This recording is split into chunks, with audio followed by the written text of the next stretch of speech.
अस्सलामुअलैकुम। मेरा नाम है तैयब और आप देख रहे हैं अल अकेडमी ऑफिशियल। स्टूडेंट्स, आज का जो हमारा टॉपिक है वो ये है कि सेल क्या है, प्रोकैरियोट और यूकैरियोट सेल में क्या फ़र्क है, डिवीजन ऑफ लेबर क्या होता है, और एंड में मैं आपको बताऊंगा कि प्लांट सेल और एनिमल सेल की जो स्ट्रक्चर है उसमें क्या क्या चीज़ें आती हैं। तो चलें सबसे पहले सेल को देखते हैं।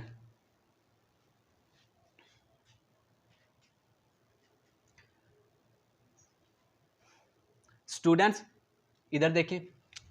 स्टूडेंट्स, जैसा कि सबसे पहले लिखा हुआ है cell as structure and function unit of life. जैसा कि स्टूडेंट आप सबको पता है कि बचपन से हम इस डेफिनेशन को पढ़ते आ रहे हैं कि cell as structure and functional unit of life.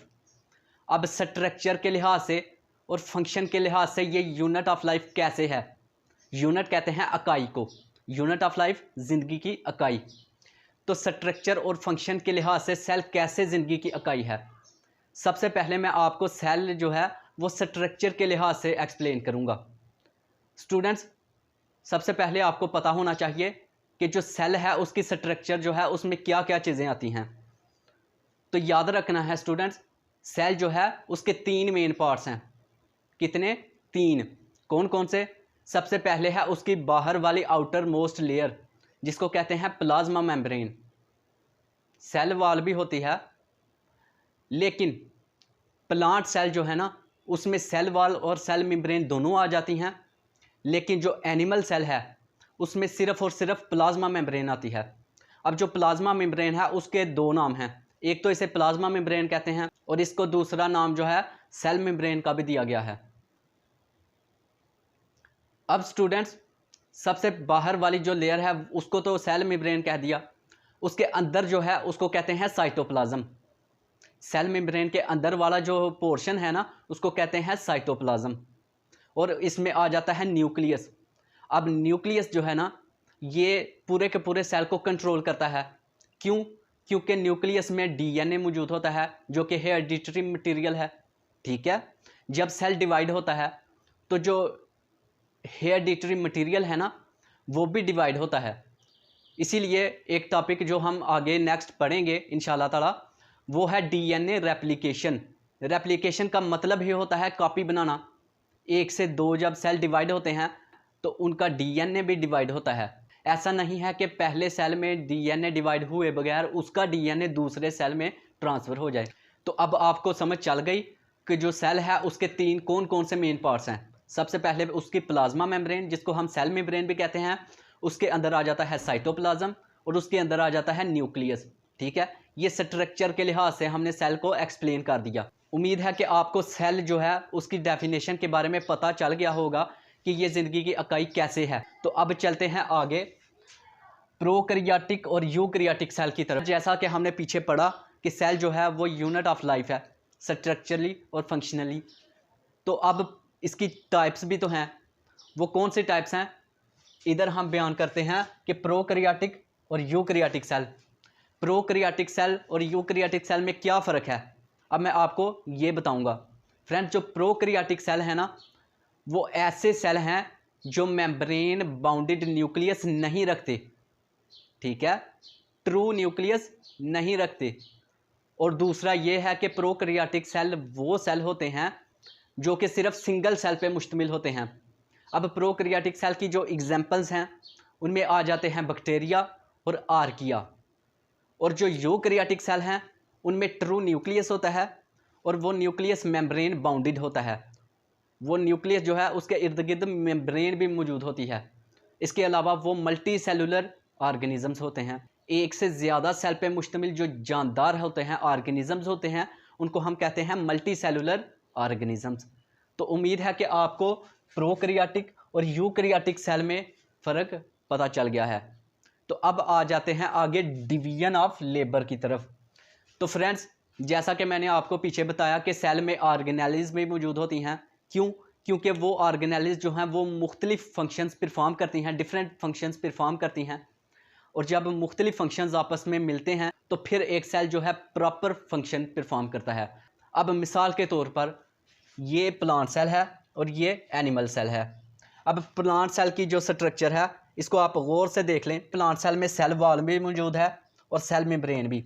सबसे पहले फ्रेंड्स मैं आपको प्लांट सेल और एनिमल सेल में डिफरेंस बताऊंगा। ये स्ट्रक्चर को देखते हुए आपको सब कुछ समझ चल जाएगी। तो सबसे पहले देखें, सबसे पहला डिफरेंस है कि जो प्लांट सेल है उसमें सेल वॉल मौजूद है। ठीक है, ये जो प्लांट सेल है इसमें सेल वॉल मौजूद है, जबकि जो एनिमल सेल है उसमें सेल वॉल नहीं है। ठीक है, उसके अलावा ये जो प्लांट सेल है इसमें क्लोरोप्लास्ट मौजूद है। ठीक है, ये जो क्लोरोप्लास्ट है आपने पीछे पढ़ा होगा, ये प्लास्टिड की एक टाइप है। अब प्लास्टिक की जो मेन टाइप्स हैं वो कौन कौन सी हैं? क्लोरोप्लास्ट, क्रोमोप्लास्ट और ल्यूकोप्लास्ट। ये आपने उम्मीद है कि पढ़ लिया होगा, लेकिन अब आपके कंसेप्ट इंशाल्लाह ताला आस्ता आस्ता इन पे क्लियर कराऊंगा। तो देखें, क्लोरोप्लास्ट जो है ये प्लांट सेल में मौजूद होता है। क्यों? क्योंकि क्लोरोप्लास्ट की वजह से जो प्लांट है ना वो अपनी खुराक खुद तैयार करता है। लेकिन जो एनिमल सेल है इसमें क्लोरोप्लास्ट मौजूद नहीं होता। तो स्टूडेंट्स अब आते हैं पॉइंट नंबर 3 की तरफ, कि जो प्लांट सेल है और एनिमल सेल है उसमें तीसरे नंबर पर कौन सा डिफरेंस आता है। तो देखें, ये जो प्लांट सेल का वैक्यूल है ना ये लार्ज साइज़ में है। ठीक है, प्लांट सेल जो है इसमें लार्ज साइज़ में वैक्यूल मौजूद होता है, जबकि एनिमल सेल में अगर वैक्यूल मौजूद हो तो वो स्मॉल साइज़ में मौजूद होता है। ठीक है, ये देखें, ये वैक्यूल है लेकिन स्मॉल साइज़ में। ठीक है, ये हो गया तीसरा डिफरेंस। तो स्टूडेंट्स उम्मीद है कि आपको प्लांट सेल और एनिमल सेल के डिफरेंस पता चल गए हैं। अब इसके बाद मैं आपको प्लांट सेल और एनिमल सेल की जितनी भी ऑर्गेनेलिज हैं इसके बारे में मैं अब बताता हूँ मेन। लेकिन आस्ते आस्ते हमने वैक्यूल्स, साइटोप्लाज्म, एंडोप्लाज्मिक रेटिकुलम, ये सब कुछ हमने डिटेल में पढ़ना है। लेकिन अभी मैं इनके मेन फंक्शंस बता देता हूँ कि इनके मेन फंक्शंस क्या हैं। तो चलें स्टूडेंट्स, सबसे पहले प्लांट सेल की बात कर लेते हैं। ये जो प्लांट सेल है ना इसमें ये क्लोरोप्लास्ट मैंने आपको पहले भी बता दिया। क्लोरोप्लास्ट की वजह से जो प्लांट है वो अपनी खुराक खुद तैयार करता है, क्योंकि क्लोरोफिल की वजह से ग्रीन कलर होता है। तो ग्रीन कलर जब प्लांट के जो पत्ते होते हैं उनमें ग्रीन कलर क्लोरोप्लास्ट की वजह से है, तो इसी वजह से वो सूरज की रोशनी को ऑब्जर्व करते हैं और एनर्जी हासिल करते हैं और उसी से खुराक तैयार करते हैं। ठीक है, उसके बाद आ जाता है माइटोकॉन्ड्रिया।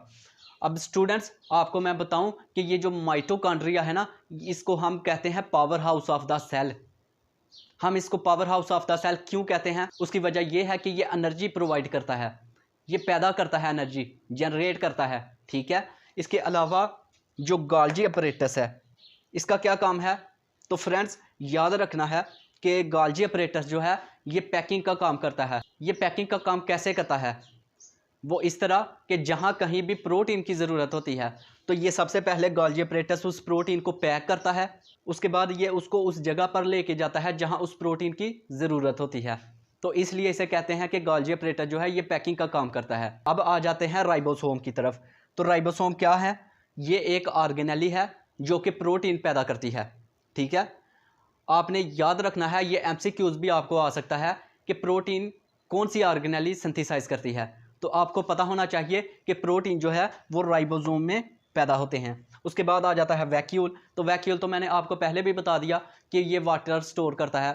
और वैक्यूल की भी 4 किस्में हैं, जिसमें आ जाता है सैप वैक्यूल, कॉन्ट्रैक्टाइल वैक्यूल, उसके बाद आ जाता है वाटर वैक्यूल और उसके बाद आ जाता है एयर वैक्यूल। स्टूडेंट्स अब आ जाते हैं सेल मेम्ब्रेन की तरफ। ये मैंने आपको पहले भी बता दिया कि ये जो सेल मेम्ब्रेन है ये प्लांट सेल में और एनिमल सेल में दोनों में पाई जाती है, और ये आउटर मोस्ट कवरिंग है एनिमल सेल में। लेकिन प्लांट सेल में इसके बाहर भी एक वॉल मौजूद है जिसको हम कहते हैं सेल वॉल। ये जो सेल वॉल है ये रिजिड और हार्ड होती है, लेकिन जो सेल मेम्ब्रेन है ये लचकदार होती है, नरम होती है, फ्लेक्सिबल होती है। तो स्टूडेंट्स अब आ जाते हैं एंडोप्लाज्मिक रेटिकुलम की तरफ। ये है एंडोप्लाज्मिक रेटिकुलम। अब एंडोप्लाज्मिक रेटिकुलम 2 तरह के होते हैं, एक होता है रफ एंडोप्लाज्मिक रेटिकुलम और एक होता है स्मूथ एंडोप्लाज्मिक रेटिकुलम। इसकी 2 इकसाम हैं, एक है RER और दूसरा है SER। स्टूडेंट्स ये जो RER है ना, रफ एंडोप्लाज्मिक रेटिकुलम, ये किस वजह से कहा जाता है इसको?